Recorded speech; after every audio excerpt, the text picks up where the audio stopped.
Welcome to Tracing Your Family Roots. My name is Eileen Sachs, and this is Sallyann Sachs. And today we're going to talk about the beginnings, the methodology of what to do when we first begin. I'm going to read something. That's what I'm going to do. First, I'm going to hold up this book, the Avotaynu Guide to Jewish Genealogy, which was going to be a small book that was going to be everything you needed to know about how to do it. Well, you need to know an awful lot if you... But the first chapter is how to be, methodology, how to be a genealogist. And by Eileen Polakoff. Let's give her credit. Right, but this is the line, two lines I want to read. Every family history is different, and to some extent, every researcher follows a different path. And she says something about it's not like a recipe, like a cookbook. It's an art, not a science. That's important to keep in mind. You've got to listen to every idea people have and adjust it to your particular needs. If one person does it this way, that may not fit you, but you'll get an idea from that on yeah, how and to there's do some basic ideas, but this, I guess I want to say, this is not a prescription. This is just some highlights of ways to, and maybe some few things that we really always should do. Well, I guess the very, very first thing that you have to do, is besides getting your paper and your pencil and your notebook and things like that, is to interview. First, write down for yourself everything that you know to begin with. About what? About yourself, about what you've heard. No, you start with name, born when and where, who the parents were. There's certain basic things, you know, and who they married, when and where, if they're dead, when, where did they die, where are they buried. And if you're writing it, then that's just what you remember somebody else telling you, unless it happened to be somebody you saw die. So then you have to try to talk to the older people and verify everything. Oh, okay, so when you're saying, because when it says you write down everything, well, we could say that's an autobiography. You don't mean that. It's the hard facts. Yeah, the facts. Who, what, where, why, when, and how. You want to write down the other stuff eventually, so your children will know. Occupation is good to write down. Yeah, because that'll help. And many times you have your occupational lists and so on. And the other thing is, when you start, you might be, if you're grandparents, as you and I are, grandmothers, without doing anything, we know at least 5 generations. Because you know who your grandparents are. Almost everybody knows who their grandparents were. And if you have grandchildren, that's 5 generations before you've gone anywhere. It'll make it a lot easier on them that we've done it. So we're going to first talk to the older people in your family. If you're the oldest, then obviously you can't go too much further. Siblings, even cousins might remember something that you don't remember. I remember that was one of the first bits of advice Rabbi Malcolm Stern, who was the father of Jewish genealogy, said to me. He said, go to the people first. The papers will be there, the people will die. I can't tell you how many people I interviewed who a month later were no longer alive. I've heard that so often. I could give you this list. It's as if they were waiting for me. It was really amazing. Okay, and the second thing... And write everything down. Oh, yes, write everything down. Cite your source. Cite your source, write down where you got it. Now, I'm going to hold up one page. Who am I holding it? Now, this is not exactly what I meant when cite your source. You can have just a plain list of things, but this is something that I have. This is your research log, Arline. This particular one isn't. I've done it by person in this case, so that I have a lot of things that refer to a person, and it might be a child's birth certificate that refers to a mother. So what I've done on this particular list is every place where that person's name appears, I say where I've kept that particular record. That's why your family tree will be one of the ones that will be an approved family tree in my new institute in Jerusalem, and mine will never be, because I, in my ignorance or hubris or whatever, when I started, I thought I'd never forget any of this. And citing sources, I mean, I look at this and I think, oh, that's wonderful, and I'd never do it in a million years. But it's so important. Well, one example that I do not have, which I thought was even more important than this, is I've used the Mormon Church, the family history records, an awful lot. And I have a spreadsheet of every single thing I looked up, so I can look it up by person and see which films I looked up, and then I can resort it and do it by film. And say, oh, I did look at that film already. Otherwise, you end up ordering the same films. I've ordered it and looked I must have 30 or 40 films on there that I've looked at, and there's no way you can remember it. And you might have looked it up for person A, and later on you want to look it up, the same film, because you found something else and you want to look up somebody else. And you're touching on something that I know we've all learned, which is you go back to things so many times. So many times you didn't see a connection, or you didn't have enough information at that time to make a connection. And I was just telling you before the show that just yesterday I got a thing from New Zealand that helped me connect something from 1980 to unrelated families were suddenly related. So if you have to keep track of what you've done, is what you're saying. Absolutely, and you start out by it can be a spiral notebook and just write things down, and after a while you'll see, whoops, I need to use a computer database so I can resort this in different ways. And a simple spreadsheet, which most of us can do, is probably the best way to do it, because then you can sort it by whom you talk to, or when, or okay, so you have two pieces here. One is a research log, which is keep track of what you've done, and the other is citing your sources, which is to say, I spoke to this person on this date and such, or this information came from this death certificate, which I got from the Cuyahoga County Cleveland Courthouse. And the other thing is, when you start using a computer, and I use personal ancestral file, which is free from the Mormon Church, but any of them will do this. You can now put pictures in, and I do scan that picture. It's in your computer once, but you can refer to it, link to it from a dozen different places. So if the mother is listed on her birth certificate, the mother is listed on her children's birth certificate, I can put all of those under the mother, and then I can see her name in all of those different places. Although it isn't her certificate, you wouldn't want to file it under her name, but she's referenced. That's excellent. And that's helped me a lot, and I haven't done it all. I mean, that's one of my goals when I have the time. So I have this long list of when I retire, if I ever retire. And so that's what this is?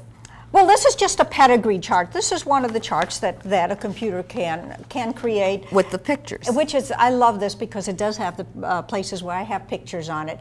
And underneath each picture, it says the basic information about it: birth, the place, marriage, and death place. So the pictures just add a little bit more to it. I mean, you can get a plain old regular printout,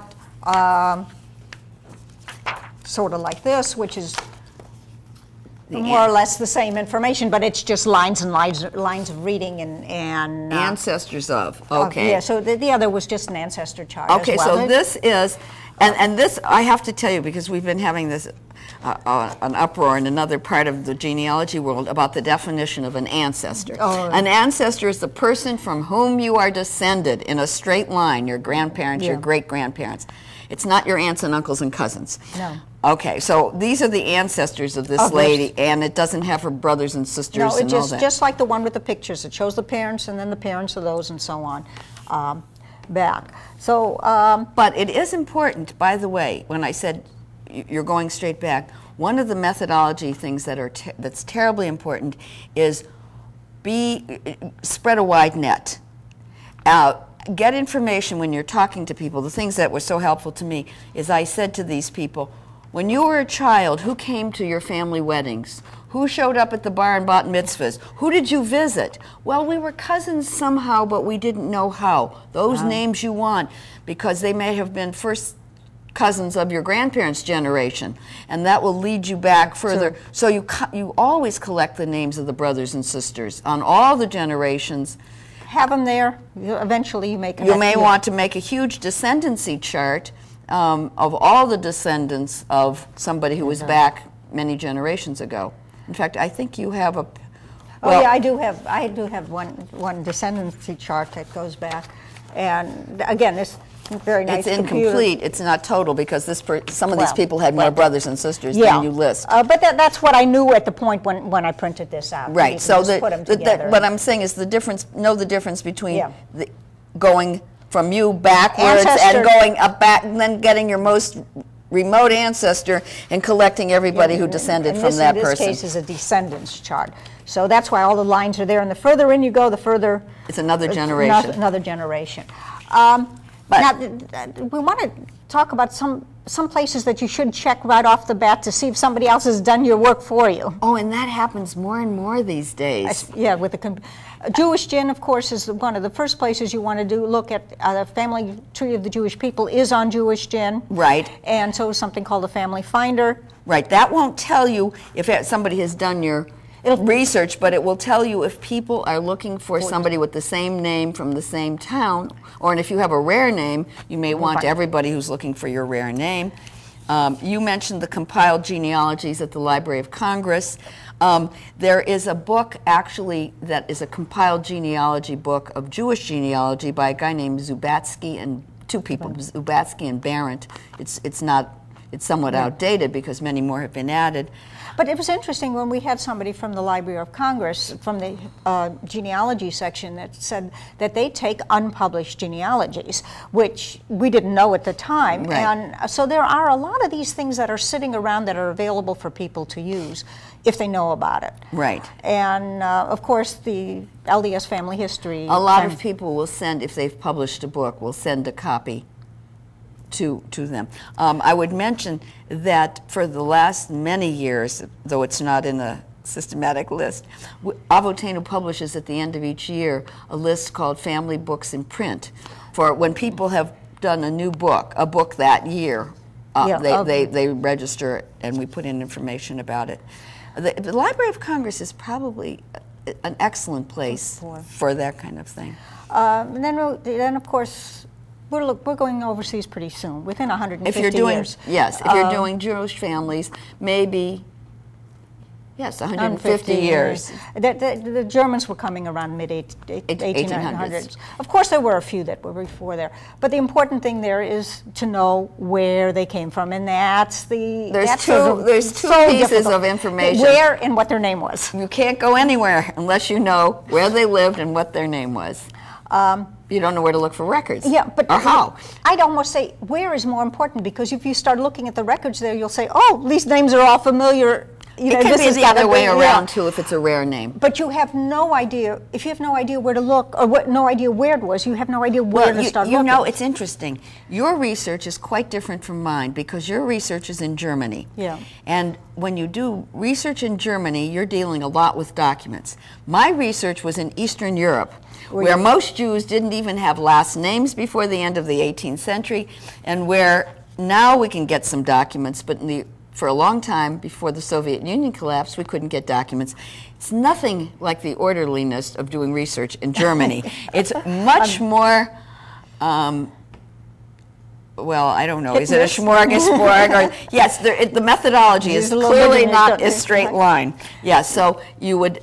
You know, finding if you have a lot more networking, I think, is involved, and I think the families perhaps were larger, right? So that you have a lot more cousins. Oh, and yes. Everybody did. And the interesting thing that most people don't realize in Jewish genealogy is that there are a lot more rare or unusual names. Not everybody was named Cohen or Shapiro or Levy.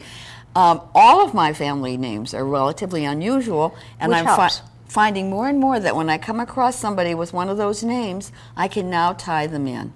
So that's why I said you don't just look at towns, and also they moved. They moved and they moved and they moved. Somehow we think that people didn't move because they didn't have the modern conveniences, but they were from this town and then this town and then... It might have been just one day's journey, but they moved around, the same people within their lifetime. My great-grandfather, I've now found him that he lived for at least 10 years in the town where his wife was born, which I didn't know. And the other thing is that they moved around without leaving their house, depending on which country. Oh, the border changes. Yes, you do need, okay, you're touching on something important. You need to know the context. You need to know the history of the region where they lived to make any sense out of things like the border changes that were so common. So one of the things, you know, if you can get some kind of a name from the family, you have to write down whatever they say, and then you look at your where once we walked, and hopefully something similar will come up. Well, yes, because you get some idea from because of course we have it organized according to the Date Shmokatov Soundex, which is good for Eastern European names, and yes. In the early years, people would pronounce places, and you write it down the way you hear it. even if it's very funny. You write it down so that you know, it doesn't matter how you've spelled it, you know that you can pronounce what you've just written. Because if you can pronounce it, then later as you become more familiar with the map of the regions, after a while you'll look at it and you'll say, I have one of those. That happened to me. And sometimes the name, as we said, the name changed as the borders changed. So if you have whatever you've written down, somebody that's more knowledgeable will able to tell you, that's a Polish name. It has to have been within the Polish area. But also, do you know in Poland, I've forgotten, I lost track of how many towns are named, have the same name, 150. They had, and Germany must have this too, because Germany wasn't a single country until 1870 or something like that. In Poland, the same name can show up in different counties. Every county can. You have to know. And the same thing in the Russian areas. Look at the United States. How many Springfields are there? Okay, same thing. Again, the same kind of thing. Let's go on to. One tip I want to go back to for that, because when I started, I was told I got my Amder grandfather's application for citizenship, and it said he was from Breslau.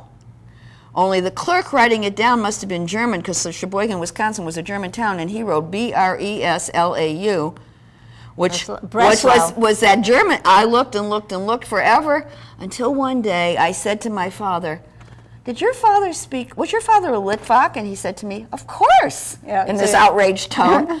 Well, then I knew I was looking in the wrong place, and I had a huge map, it's helpful, from the National Geographic. My eye was wandering one day, and there was Braslaw. That's where he was. Yes, you just have to be relaxed. You have to be loose, I guess. Yeah. That's why I said that you find the most valuable clue sometimes in something that's totally different from what you expect.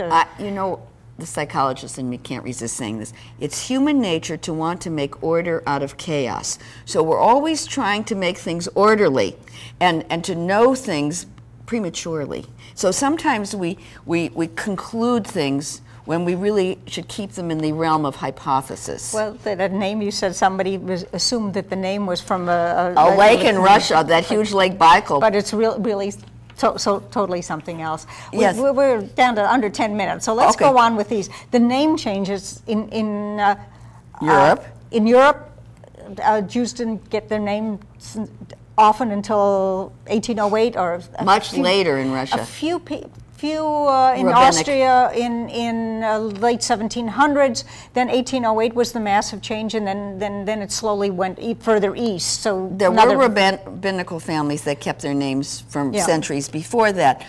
But the other thing to remember, not only didn't they get their names, they had no real attachments to those names. They considered them government interference that was going to make trouble, causing them to be drafted and taxed. So they didn't keep the names. And if they went by different names when they could. And if you got somebody else's passport, that was fine. That's another. I was searching Dubner, Steinsnyder, and he was Dubner. Yeah. And of course then people. But the government never changed a name at Ellis Island. It was against the law. Well, yet that's the common myth. But it probably was changed by the immigrant. By when they got on the ship. Whatever. No. Actually, this is an important point. Those manifests were made at the port where they sailed from in Europe, and they had to show documents. Now, they may have not been false documents, as in the case of my grandfather, but the ship sailed with a manifest that had a name, and the Ellis Island, our government officials used that manifest when interviewing the immigrants. But once they got out of Ellis Island, I have lots of family stories about why they changed the names. Well, I know one, Eisenberger, they changed it to Johnson. I mean, how much further away can you get? He wanted to sound American. Oh, well, the guy who was best man at our wedding's family's name was Cohen. But they got off the ship, and his father said, America. Anybody can be a Rothschild. So you changed it to Rothschild. And did you want to mention mention the Avotaynu Consolidated Name List as another. Yes. What happened several years ago, as we were beginning to make these computer lists of things, Gary Mokotov, who's my partner in Avotaynu, the International Review of Jewish Genealogy, and we have a website, decided to make a consolidation, a consolidated list, a list of lists, as you will. So one of the first places to look if you're doing Jewish genealogy is the avotaynu.com website for the Consolidated Jewish Surname Index. And every occurrence of that name in any of these other indexes, and we list which, will show up, and it will send you where you want to, you can click. And that's a great way to find people who've also done your work and books that have been written and so on. So that's it. And now, once you've done that, then you want to start documenting all of these things that you've heard, that people have told you, and you want to look for your civil records, birth, marriage, death. You take everything with a grain of salt. You have to, I've got two examples here of death certificates, both from early 1900s. One is, you can't read these, I'm sure, but I'll hold it up. Absolutely fantastic because it says exactly where they were born, the town, and this was absolutely marvelous. He was a butcher, and he came from a town called Feschenbach in Germany, and then we were able to get the Mormon records, and that's tons of stuff. On the other hand, this is from my husband's side. On his mother's side, on his father's side. You still don't know? No, I'm sorry. On the father's side, the mother, aged from 1900 on, aged 7 years every 10 years. This is her death certificate at which she says she's 6. The doctor filled that out, so she even lied to the doctor. She would have been 67. Or no, she was born in 67, which would have made her 14 when her first child was born. It says how long she's been in the country. Obviously, the doctor says, how long have you been here? She answered how long she'd been in Chicago, not how long she'd been in the country. She'd been in the country another 25 years earlier than that. So there's so much wrong on this. So you've got to take everything that you find and do. You can't take it as final. Well, the other thing is, of course, death certificates are notorious as poor sources of information because it's a moment of stress. The person who's giving the information is not the person that's about, so all kinds of stuff. And this was filled out by the doctor, so he didn't really know the family. It bothers me no end that my husband's death certificate has the wrong cause of death. We didn't learn his real cause of death until we had an autopsy. And I've been fussing. The genealogist and me fusses about that. Can you go back and get a correction? You can't. You can't get a correction? No, apparently not. I haven't found a way to do that. And it's a, but the better records are usually the marriage records, by the way. Yeah, because that has the parents, often the parents. And also the people giving the information are the people it's about. They know how their name is spelled. And look at the signatures, the there might be the aunts, the uncles, the grandparents. The witnesses. Are the witnesses that have signed it. So you get a lot of extra information on that. We should also mention, of course, naturalization records are invaluable if you have immigrant ancestors. First application papers for that. First papers, yes. Yeah. City directories. And those are before telephones. You can go back. The Library of Congress has all of those. You know, you can go a couple hundred years in New York City. I didn't know they had city directories that early. Social Security Death Index sends you to the application, which is a very valuable piece of information. That's where you see the changes in the ages, because they lied. They made themselves older to get in. If they were teenagers, then they made themselves younger to get life insurance, and then they wanted to get on Social Security, and they had to be old enough again. Funeral homes are, for Jewish people, it's a marvelous source of information, and of course tombstones. Are very good. Tombstones are very good, but again, you have to watch out because I've found a lot of them with mistakes. If there's a mistake, it's too costly to have something changed, I think. So you have to be really, really careful about that. But we talked about... but the business about computers, which is a whole show in itself. Yeah. I mentioned scanning your documents, which is it's a pain and a half, but once you get started, as soon as you get a new document, then you can scan it in and you keep yourself up to date. So if somebody is beginning now, it's a lot easier. I mean, we didn't have scanners. We didn't have all of this stuff when we started. It was only papers. And you can go on forever on how to sort these papers, and it's still important. Even if you scan it, you want to keep your papers, and you want to keep them in acid-free folders or the plastic sheets or the acid-free boxes and whatever you can. But before we run out of time, we have to talk about the use of family lore. Yes. And you pointed out that at a conference in Jerusalem 2 years ago, there were 2 speakers. One woman talked about how if she hadn't had this family story, she never would have been onto this great clue. And then some relative of yours said, oh, no, no. Oh, my gosh, here, there's even books published that all of it is wrong. This one Ancestor, everything that you see published, and there's lots published on him, says he had 2 children, and he actually found, through Holocaust papers that were trying to prove that all Jews were witches or something like that, found that one of the sons had testified at the man's trial. He said, wait a minute, this man only had 2 children. He was descended from one and I was descended from the other. That's a common ancestor. He had like 5 or 6 kids. But and so all of it was wrong. But you know, I'm a believer that you have to find, that's what I was talking about when I said, you know, when I trained to be a psychoanalyst, we were taught that we had to endure uncertainty for a very long period of time, which is true when you listen to people. But it's learn to listen and just make sure you are aware that it's a hypothesis. Yeah. You know, because there's a grain of truth in almost every family story, I believe. It's very hard to know what the grain is. Yeah, but it's very hard not to believe if you've seen like 5 different published things. Oh yes, but then you find they've all quoted off of the first one. They're all quoted from Bernard Kahn's diaries. That's very common in published rabbinic genealogies, by the way. And everything since 1867. So that's why if you're going to publish, I'd rather make the error of omission than the error of commission. If you can possibly leave it out. Leave it out if you're not sure. Well, you know, by the time you find 5 sources that say the same thing, you tend to believe it. What you're saying is try to find out where the earliest source was and see if the others are quoting that. Well, I think that we're just about out of time, but I hope we've covered some of the beginning things that people should think of. Right.